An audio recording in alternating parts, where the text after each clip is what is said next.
One of the things that I've discovered in this country and in many parts of the world, if you are a honest man, the likelihood of your falling victim to corruption is very high.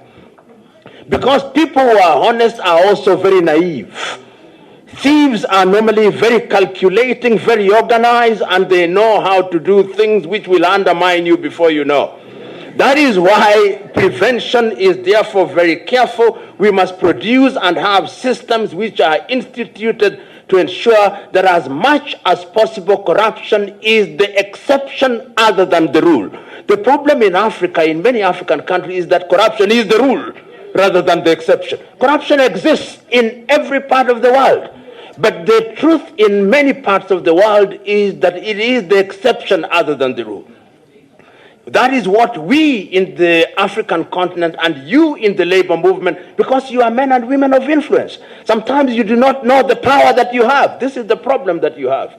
But if you appreciated the power that you have, even in your little spaces of organization, and you who are the top echelon of the labor movement, your power is immeasurable. If you raise your voice, if Brother Atoli here raises his voice, the head of state will have to listen. Do you think when President Kenyatta came here, he came here just because like that? No, he knows your power. He knows your power. Don't take it for granted. He knows that 54 countries represented here, you can shake this continent. And how do you use that power in a creative manner? It is William Shakespeare who said that it is good to have the power of a lion, but it is dangerous to use it like a tyrant. When you have power, you must be humble and you must use it for the general good, because you are protecting workers and you want to ensure that workers' salaries have meaning. You know, I was in Austria last year and I was speaking passionately why people should go back to Africa, move out of Europe and go back to their countries. And during the question time, a young girl from Zimbabwe told me, "I hear you.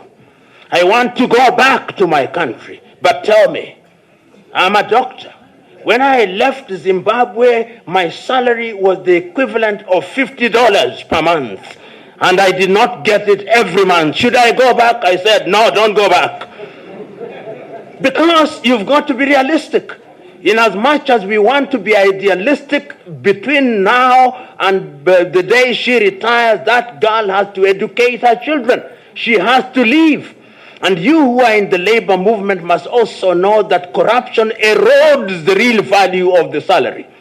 And when the real value of the salary is eroded, all of us are good and are wearing suits and all the tunics we have here because we have had breakfast. And because we sure we'll have lunch. And because we are sure we'll have dinner. And because we are sure we'll have shelter, and because we are sure we'll go to our countries, and because we are sure we'll have all those things. If today you are told that you lose all those things, another side of you which we'll never see will come out. Dignity of a human being is only possible if certain basics are provided. And I'm submitting to us that corruption takes away our dignity. And that is why, therefore, in addition to prevention, when people engage in corruption, there must be consequences to corruption. You know, when President Buhari of Nigeria in his first term came with all these ideas about fighting corruption, urging the EFCC to go on, when President John Pombe Magufuli started doing that in Tanzania, here in Kenya, Uhuru Kenyatta, but I want to focus on Buhari. There was a group of people who were demonstrating somewhere in Lagos, "Let corruption come back." Because corruption can become a way of life and you define your lifestyle through corruption so that when it goes away, you actually want it to come back. Because let me give you an example. If your salary is $1,000 and meanwhile you have 3 children, each of whom is paying $1,000 school fees, and you are building and you have children in the United States and you are driving a designer car, a Bugatti, and we take away your illegitimate income, which was $10,000, and we leave you with your $1,000, you will kill us. Because corruption now defines your lifestyle. And when corruption defines people's lifestyle, then they become very protective of that corruption. And that is why you must hit people where it hurts most. So, in my view, it is incumbent upon us to recognize that corruption is dangerous. But I must also remember one thing, that in the letter of invitation, I was told that I will give a short presentation. And I've already covered some ground, and I now want to wind down, knowing as I do that my good friend Professor Manyora is here, and that we'll have an occasion for interaction. Let's now ask ourselves a very specific question. In what ways that corruption impeded the growth of Africa in the last few years? Let us look at different sectors. Let us ask ourselves in the area of agriculture. How has corruption continued to impede our growth in agriculture?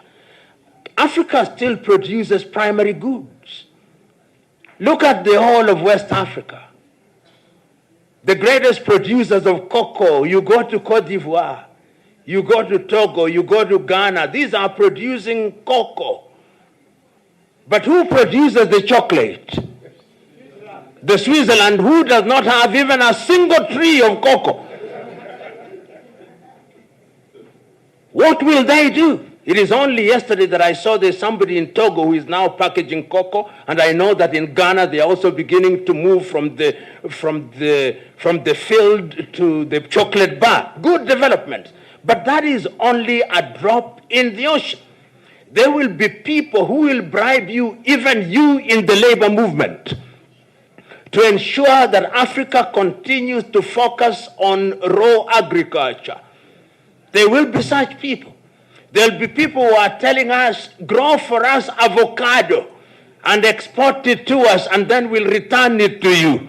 And there is that is going on. Africans are being told, grow avocado, we have great appetite for avocado. And we are telling our farmers, grow avocado. And then we export it raw. Let us ask ourselves what we would do if we reduce corruption in agriculture and Africa were able to feed ourselves. Because history has demonstrated as long as you can't feed yourselves, you can't grow. In fact, if you can't feed yourselves, you can't even think. I urge you, if you doubt me, just have a dry fast until the evening. See how moody you will be at supper time. You won't even have the luxury of thinking. Look at the whole question of African infrastructure or even the African air industry. Why is it that Africa is not growing? The only profit-making airline in Africa is Ethiopian Airline. The only one. All the rest are loss-making. And the reason is because Ethiopians immunize the airline from corruption. Immunized, and I'm not saying it's total immunity, but they have demonstrated, even during the Deg regime, when there was problems with the regime of Mengistu Haile Mariam, Ethiopian Airlines shifted its hub to Nairobi because they know that that is a natural resource. When you have a goose that lays the golden egg, you don't kill the goose so that you can get the eggs in advance. No, you feed the goose so that it continues to lay eggs in perpetuity. And I'm suggesting to us that the African free trade area will only make sense. We are now talking about African free trade area. But you see, let us be realistic. You know, it's good to have pronouncements. I was in Nigeria the other day and I said I was very happy with the African free trade area. I was very happy with ECOWAS because by the year 2020 they are going to have the ECO called currency, but I told them there will be no currency called ECO in January 2020. Why? Because it is unrealistic. In order to have the currency called ECO, you need a minimum of 10 years. Why? Because you are going to bring in countries that are different economies with CFA franc, with the Naira, with the Lassie and all those. But a good movement in the right direction. And you can only do that when you remove corruption. So that between the border of Nigeria and Benin, There are no tariff and non-tariff barriers and informal taxes. That between the border of Ghana and Burkina Faso, between the border of Nigeria and Cameroon, between the border of Sierra Leone and Liberia and Guinea-Bissau, you don't have those impediments. And that if you go down in SADC, between the border of Namibia and Angola and Malawi and Zambia and Lesotho and Eswatini, those borders begin to dissolve. And therefore you have, and that can only happen when we have reduced corruption and we have free movement of goods and services. Today, if I wanted to haul goods from Addis Ababa in Ethiopia to Dakar in Senegal, it would take 2 months. If I wanted to move by road. Why? Why would it take 2 months?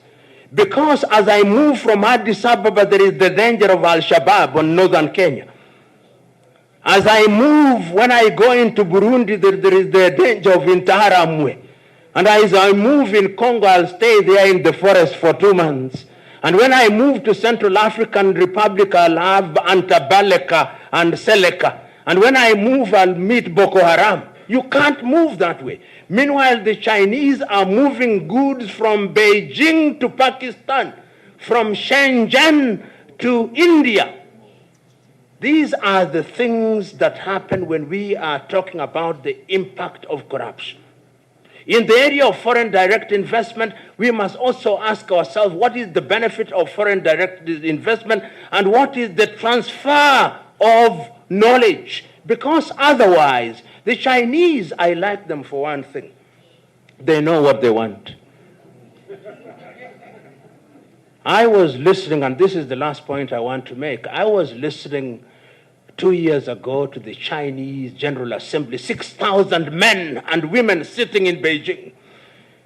And they were planning how they were going to deal with the world in the area of trade. And they were already thinking about how they will deal with Africa and the world 100 years from that day. None of them will be alive by that time. None of them. But they are thinking that far.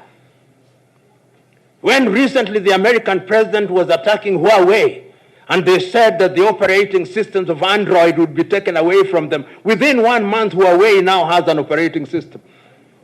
Today, if you are to take away technology, if MTN and Orange and Vodafone and all these mobile telephony companies were to migrate from Africa, tell me which African mobile telephony will go back to the Stone Age. The Chinese know what they want, and therefore when you see them here, their government can account for almost 9 out of 10 Chinese that are present in your country. And they are getting support. If you ask many African countries, what do you want? We live like is stated in the Bible. And what does the Bible say? Do not worry about tomorrow, because today has enough problems. We cannot continue to live like that. Because the Bible also says that you must keep for your children up to the 4th generation. So we must read the Bible in context. This idea that the Bible says that even the Son of Man did not have a place to place his head, and even the flowers of the field do not make any clothes, but they dress more splendidly than King Solomon. You must make clothes. There is no manna. The kitchen that was making manna in heaven was closed. So I'm submitting to us as I conclude that corruption is indeed a cancer in our body politic. It manifests in a negative way in the manner in which we see if our infrastructure is poor is because of corruption. If we don't have medicine in our hospitals is because of corruption. If we do not have research funds in our education system, if we do not have books for our young men and women, is because of corruption. If you see our young men and women dying in the Sahara Desert and crossing the Mediterranean Sea to go and be humiliated in Europe, is because of corruption. You men and women whom God has given the honor and privilege of serving in the labor movement, you have a duty which is multi-pronged. Number one, make sure that labor is treated well, because human resource is the greatest resource on earth. Two, make sure that you are constant threat to the government by pricking their conscience. But when you talk to the government, remember you must talk to them in the manner and with the firmness that opens their eyes and opens their conscience, not with the arrogance that inflames their anger.